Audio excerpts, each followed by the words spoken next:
इमरान खान की बीवी बुशरा बेगम मेरे साथ है। असैसिनेशन का हमला, कतलाना हमले हुए, कतलाना हमले एक बार नहीं जगह जगह पर हुए। उसका भी रिकॉर्ड दे रहा हूँ। कहाँ से शुरू हुए? करसूम हॉस्पिटल से। स्नाइपर बिठाए हुए हैं, चुन चुन के मार रहे हैं। उससे दिल नहीं भरा, आगे जाके चाइना चौक, वहां पर स्नाइपर खुले फायर, वहां से दिल नहीं भरा।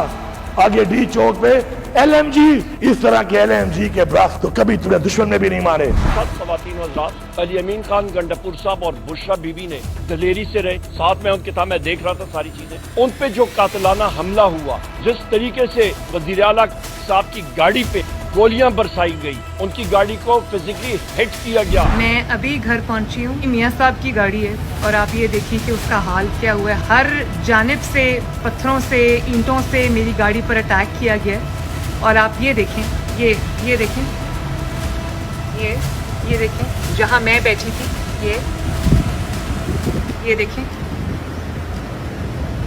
और ये है मेरी विंड स्क्रीन, ये है मेरी विंड स्क्रीन। आप ये देखें, क्या पत्थर आर्मर्ड गाड़ी की, बॉम्ब प्रूफ या बुलेट प्रूफ गाड़ी की विंड स्क्रीन ऐसे तोड़ सकता है?